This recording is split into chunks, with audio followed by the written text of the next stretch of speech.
Hey everybody, it's Jason Blaha here, and once again it is time for my client Saif vlogs, and he's on fire this week.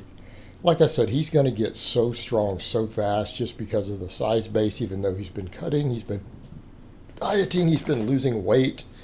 This was our 1+ set week. He got 5 or 6 reps on literally everything. So I am bumping his training matches a lot next block. You know, it's like I told people were like, why'd you start his bench so conservative? Because we just knew it would need to build. I just need to build his pecs up. And you know what? It's coming along, right? It's coming along. I'm bumping it, his bench, like 30 pounds or 15 kilos this next block. Now, he's going to have a deload week coming, right? He's got a deload week coming, because he needs to deload every 4th week. He gets beat up, he gets banged up, has a very, very physical job, you know, which again handles our GBP and stuff. And he's eating 4,000 calories a day, and he can't even really maintain on that. So again, we need a context for this lifter. Also goes to show that physically demanding jobs, when combined with weightlifting, actually help you. It's another reason I create fake work. That's why I do like an hour of GBP a day right now myself. Okay, it matters, it helps. It matters. And because his food intake has to be so high because of it, he gets bigger. He gains muscle. So what's our training look like right now? Same as it has been. Bench day. We do our peak set of benching. We do 5 sets of 10 at 50% of that. He does 1-arm dumbbell rows, and yes, I know he doesn't really use, even though he's full range of motion, he just pumps through them. That's okay. He's gaining size. He's getting bigger. Besides, we hit that from another angle too, because he does those inverted rows on his other days. All right, we're just going to bring that back up.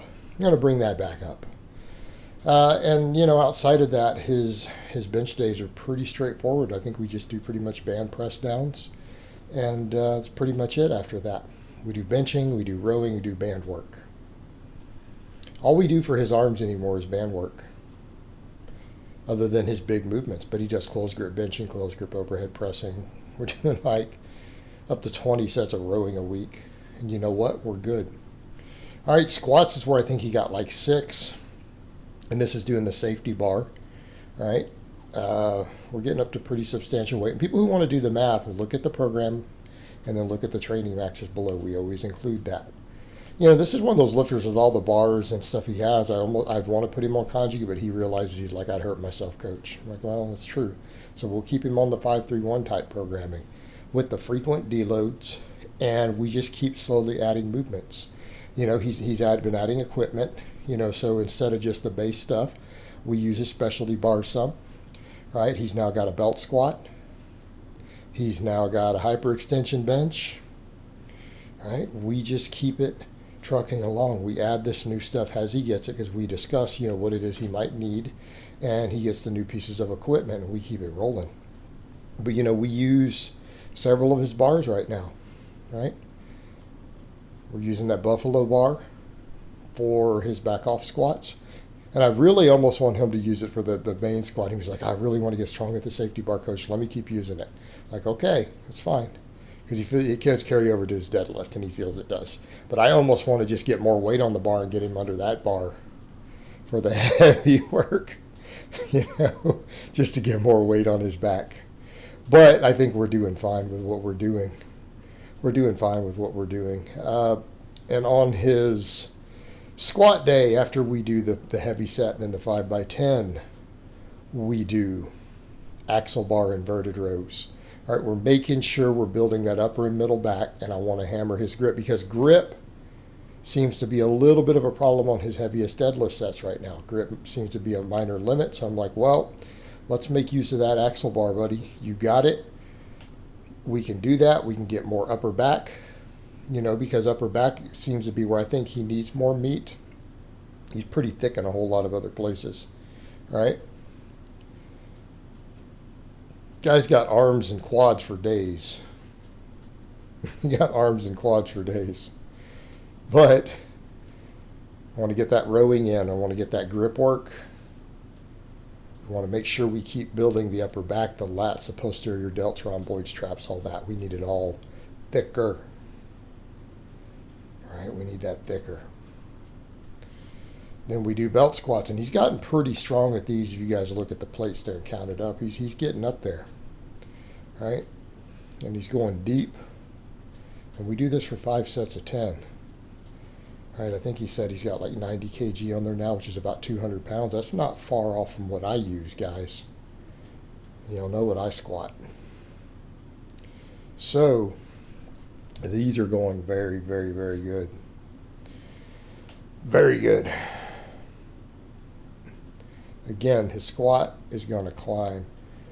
Like I said, his squat, as soon as we ever pull that safety bar out and we just go with a straight bar or that buffalo bar and start hitting the squat with that, I think his squat's just going to be crazy. But right now, we really want to bring that deadlift up, and he likes that bar. And it is good. It'll help build that upper back up, so I'm fine with it. Press, again, went great today. I think he did, whatever, this is like 95 kilos or something. It's over 200 pounds. He did it for 5 reps. Did it for 5 reps. We're not playing now. So what does our press day look like at the moment? We do heavy set, then we do 5 by 10. I have him do 1-arm dumbbell rows. And then we do a bunch of band curls. Right? We get those band curls. Because, again, I want to build those tendons up. He gets a lot of tendon pain around the elbow and in the arms in general. I want to build that up. I want to get blood flow to those biceps. I want to get blood flow to the tendons. We want to hypertrophy it. All right. But his arms are going to be big no matter what we do. And I know it's funny. All we do is the high rep band work for direct, smaller arm exercises these days. All the pulling and pressing works fine. This is all we do for him. It's all we need. We want to argue it's not working. If you get people saying, oh, that can't work. Well, okay. You sure about that? I think it's working pretty good. Of course, we do 1-arm dumbbell rows. And we're going to add plate front raises because we're noticing his delts seem to be limiting his overhead press a little. It's not his triceps, that's for sure. So, next block, we'll be adding plate raises. Of course, his next week is going to be another deload week, which, we will have on film for you guys. We'll see it. It'll be there. All right, we're going to have that flow in. But yeah, so we do the dumbbell rows, and then we get over to deadlift day. And I think we did the same sort of thing again, where he came in and pulled 5 reps on his 1+ week. And we're leaving reps in the tank. So I'm going to take his deadlift training max up to 190 kilos. We're going to go up to 190 kg. Because this, he pulled this for 5. We're sandbagging. And I bet you, even when I take it up, I bet you he'll still get at least 1+ rep on every set next block. I bet you he will. So hopefully, though, these axle bar rows are helping that grip, which they should be. So his deadlift day, what do? Well, we just build the muscles of the deadlift. We do this. We do his 5 by 10 back off work. All right. Do the 5 by 10 back off work like the other lifts. We do axle bar rows, which I didn't include in this because this footage is running along.